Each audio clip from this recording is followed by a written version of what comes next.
Shalom saudara-saudara sekalian, hari ini kita akan sama-sama belajar dari Yosua 14 ayat 6-15.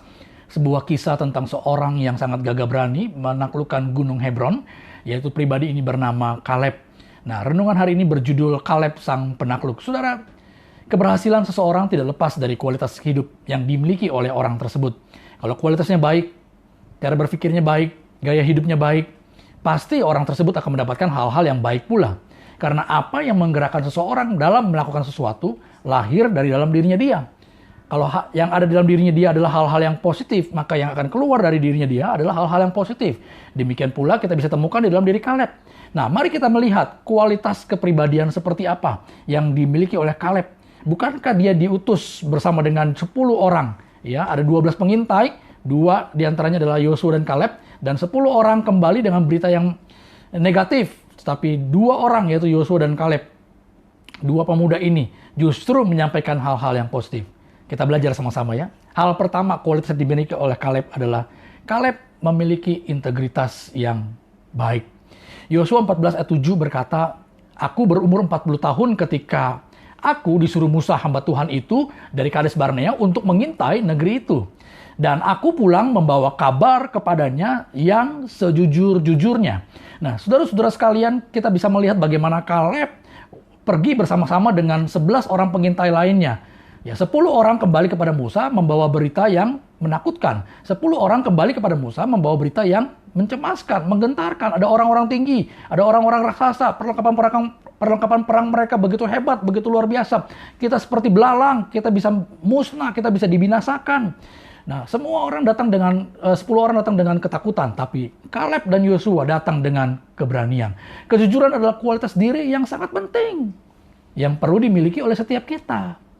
Nah, berlaku jujur terhadap diri sendiri dan orang lain membangun sebuah gambar diri yang utuh tentang siapa diri kita. Kalau kita tidak pernah mempertahankan sikap hidup jujur, kita tidak pernah berusaha untuk apa yang kita katakan sesuai dengan apa yang kita perbuat, tentu orang-orang tidak akan percaya kepada apa yang kita katakan. Nah, Kaleb dalam hal ini tidak hanya tahu tentang Tuhan, tetapi Kaleb juga mengalami Tuhan. Ya, mengalami Tuhan dalam kehidupannya, sehingga apa yang keluar dari mulutnya menggambarkan keyakinan dia tentang Tuhan, keyakinan Kaleb bahwa Tuhan sanggup. Sekalipun benar kita ini adalah seperti belalang, benar mereka adalah raksasa, benar keadaan begitu di depan sana begitu mengerikan karena musuh-musuh begitu kuat, begitu besar. Tapi saudara, mengenal Tuhan dengan sungguh-sungguh membuat karakter kita menjadi pribadi yang kuat, memiliki integritas yang kuat. Ya, firman Tuhan berkata dalam Daniel pasal yang ke-11 ayat 32b, "Dan umat yang mengenalku yang akan tetap kuat dan bertindak." Luar biasa bukan?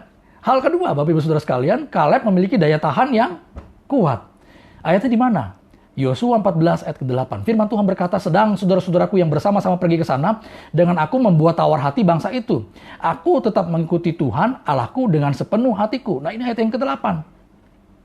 Saudara, Kaleb bukan hanya mengenal Tuhan, Kaleb bukan hanya memiliki integritas yang baik, tapi Kaleb juga memiliki daya tahan yang kuat.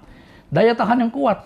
Nah, dia tidak mudah diombang-ambingkan. Sementara 10 orang pengintai berbicara sesuatu yang negatif, ya, biasanya kalau orang banyak mulai berkata-kata sesuatu, maka kita yang minoritas, kebanyakan kita akan ngikut aja. Oh ya udahlah, ngikut aja lah karena jumlahnya lebih banyak. Tapi tidak demikian dengan Kaleb. Dia punya daya tahan yang kuat. Dia tidak mudah terpengaruh. Padahal hal yang negatif adalah sebuah kualitas diri.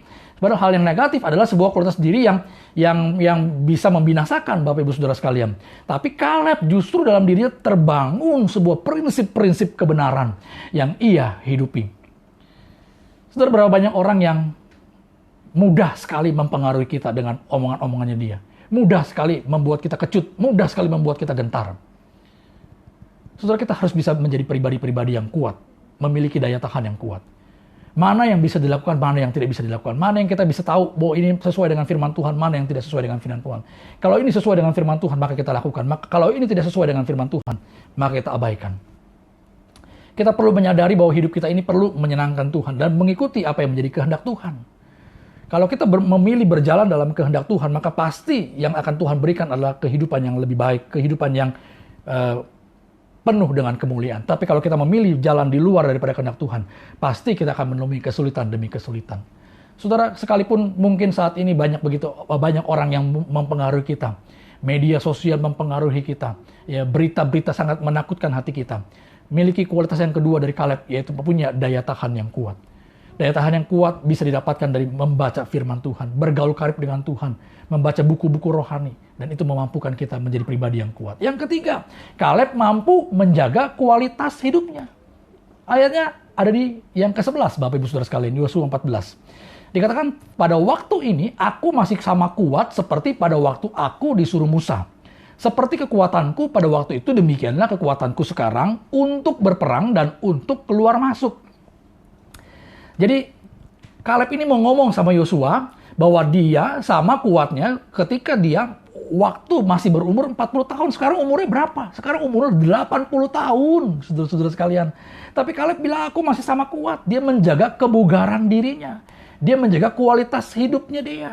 Dia menjaga supaya jangan sampai hidupnya mengalami penurunan. Ada orang bilang dulu waktu remaja saya melayani Tuhan dengan luar biasa. Waktu saya masih pemuda belum punya keluarga saya aktif sekali melayani Tuhan. Tapi bagaimana dengan sekarang? Kaleb tidak mengendur. Ia tidak terlena dengan keberhasilan dan nama besar. Ia tetap melatih dirinya untuk terus bugar. Sekalipun dia sudah meraih keberhasilan. Sekalipun dia mungkin sudah punya tanah yang dijanjikan, yang sudah dibagikan oleh Yosua. Tapi dia tetap masih mau berperang. Dia tetap masih menjaga kebugaran spiritualnya dia. Kebugaran tubuhnya dia. Dia memiliki kekuatan dan semangat yang sama. Seperti ketika dia masih muda. Dulu ia kuat. Sekarang ia tetap kuat. Saudara, jadilah orang-orang yang seperti itu. Yaitu orang yang dulu tetap mencintai Tuhan. Sekarang juga tetap mencintai Tuhan. Dan sampai kapanpun akan tetap mencintai Tuhan. Saudara, jadilah orang yang senantiasa senang belajar. Dulu senang belajar, sekarang senang belajar. Nanti kalau sudah lanjut usia pun masih tetap senang belajar. Jadilah orang yang dulu mengasihi keluarga, sekarang mengasihi keluarga, bahkan nanti tetap mengasihi keluarga. Dan semakin tinggi mengasihi keluarga. Saudara, orang-orang yang terus berlatih dan mengasah diri akan terus tajam. Akan terus tajam dan mendatangkan manfaat bagi dirinya sendiri. Jangan pernah meninggalkan hal-hal baik yang pernah kita tabur. Jangan pernah meninggalkan nilai-nilai baik yang pernah kita tabur. Jangan pernah meninggalkan hal-hal baik tersebut yang pernah kita terima. Bapak Ibu Saudara sekalian, terus layani Tuhan, terus ikut Tuhan, terus kasihi keluarga kita. Jangan diombang-ambingkan, miliki kualitas yang baik. Yang keempat, Saudara, Kaleb respect kepada pemimpinnya. Ada di ayat berapa? Kita bisa temukan di ayat 12. Kata firman Tuhan, oleh sebab itu berikanlah kepadaku pegunungan yang dijanjikan Tuhan kepadaku pada waktu itu. Ya, Kaleb bilang sebab engkau sendiri dengar, ya, Yosua engkau sendiri mendengar pada waktu itu bahwa di sana ada orang enak dengan kota-kota yang besar dan berkubu. Mungkin Tuhan menyertai aku sehingga aku bisa menghalau mereka seperti yang difirmankan Tuhan. Nah, Saudara, sebenarnya bisa nggak sih Kaleb langsung pergi menyerang? Bisa. Bisa. Kenapa? Karena Kaleb punya tentara, dia punya keluarga yang begitu banyak, punya tentara, dia dari suku Yehuda dan dia bisa mampu untuk menyerang, Saudara. Tapi apa yang dilakukan oleh Kaleb? Kaleb ngomong dulu. Kaleb bertemu dulu sama Yosua. Dia menaruh respek sama Yosua. Padahal Yosua juga ada teman perjuangannya dia. Dia bisa punya alasan, udahlah gampang, Yosua bisa diatur. Saya dulu sama-sama dengan dia. Ya, apalagi kalau anak buahnya dia, apa keluarganya dia, terus mendesak dia, ayo, opa, ayo, paman. Kita serbu, Hebron itu, kita rebut. Tapi Kaleb tidak berbuat seperti itu. Kaleb meminta izin. Berbicara dulu kepada pemimpinnya. Kaleb menaruh rasa hormat kepada pemimpinnya. Ya, Bapak Ibu Saudara sekalian, ini sebuah prinsip yang perlu kita pegang. Pemimpin, sekalipun mungkin usianya lebih muda dari kita, sekalipun mungkin dia punya kekurangan, kelemahan, tapi tetap kita harus belajar menghormati, respect kepada pemimpin kita. Kita harus menaruh hormat kepada pemimpin-pemimpin yang memegang otoritas. Ya, kita tahu ada orang yang menaungi kita. Kita perlu permisi, kita perlu berbicara, kita perlu membangun sebuah komunikasi. Kalau kita ingin melakukan sesuatu yang mungkin nanti suatu saat mungkin akan kita membutuhkan dukungan, kita membutuhkan nasihat, kita membutuhkan support dari pemimpin kita. Itu sebenarnya kenapa kita perlu menaruh rasa hormat kepada pemimpin kita. Karena pemimpin, kata firman Tuhan, mereka berjaga-jaga atas jiwa kita. Mereka berjaga-jaga supaya kita jangan sampai binasa dengan doa-doa mereka.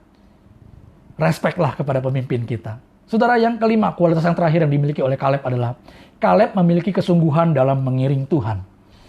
Kita dapat temukan itu di ayat yang ke-14. Firman Tuhan berkata, itulah sebabnya Hebron menjadi milik pusaka Kaleb bin Yefune, orang Kenas itu. Sampai sekarang ini, ya, Karena ia tetap mengikuti Tuhan Allah Israel dengan sepenuh hati. Nah, kualitas diri yang terakhir ini, yang kelima ini yang dimiliki oleh Kaleb adalah kualitas diri yang bukan main-main. Kenapa? Karena ayat ini mengalami pengulangan sebanyak 3 kali.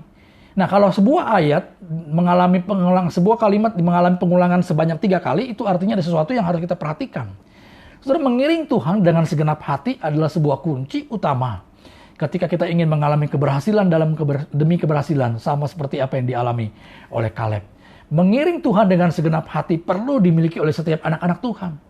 Artinya kita tidak mudah untuk berpaling, kita tidak mudah untuk meninggalkan Tuhan. Kita senantiasa berpaut, hati kita, pikiran kita senantiasa diarahkan kepada Kristus. Kita tidak mudah untuk melanggar setiap prinsip-prinsip firman Tuhan. Kenapa? Karena kita menghormati firman Tuhan, karena kita mengasihi firman Tuhan, karena kita tahu bahwa firman Tuhan adalah pelita bagi kaki kita, karena kita tahu bahwa firman Tuhan adalah memberikan kehidupan buat kita, karena kita tahu bahwa firman Tuhan adalah pedang bermata dua yang mampu membedakan yang baik dan buruk, yang membawa kita mengerti kehendak Tuhan dan melakukan apa yang menjadi kehendak Tuhan. Saudara, mengiring Tuhan dengan segenap hati harus dimiliki oleh setiap orang percaya. Saudara, oleh sebab itu marilah kita menjadi orang yang bersungguh-sungguh di dalam Tuhan. Marilah kita menjadi ciptaan-ciptaan yang baru. Ya, yang lama sudah berlalu, yang baru sudah datang. Jadi lakukan hal-hal yang baik, iringlah Tuhan dengan segenap hati kita. Marilah kita bangun kehidupan kita yang sungguh-sungguh di hadapan Tuhan. Jangan mudah terpengaruh dengan keadaan dunia ini. Ya, jangan terpengaruh kalau ada orang bilang, lakukan ini maka kamu akan sukses. Padahal kita tahu bahwa ini adalah kekejian di hadapan Tuhan. Tapi sungguh-sungguhlah mengiring Tuhan. Sekalipun keadaan kita belum membaik, sekalipun mungkin penyakit kita belum disembuhkan, tapi tetap iring Tuhan dengan segenap hati. Karena dengan respon yang baik yang Tuhan lihat dalam kehidupan kita, maka Tuhan pasti akan menolong kita. Ya, menjadi pribadi yang Tuhan inginkan dan libatkan Tuhan di dalam segala hal. Bangun nilai-nilai kerajaan Allah di dalam kehidupan kita, di dalam keseluruhan kehidupan kita. Maka apa saja yang kita kehendaki, itu akan Tuhan berikan. Saudara, firman Tuhan berkata, akuilah dia di dalam segala lakumu, maka Tuhan akan meluruskan jalanmu. Amsal 3 ayat yang ke-6. Ya, akuilah dia, artinya kenalah Tuhan dengan sungguh-sungguh. Hiduplah bergaul karib dengan dia. Karena apa yang ada di dalam hatinya Tuhan akan Tuhan berikan kepada kita. Saudara, saya percaya kita semua bisa menjadi orang-orang yang berhasil. Sama seperti Tuhan menyertai Kaleb. Tuhan Yesus memberkati kita semua. Shalom.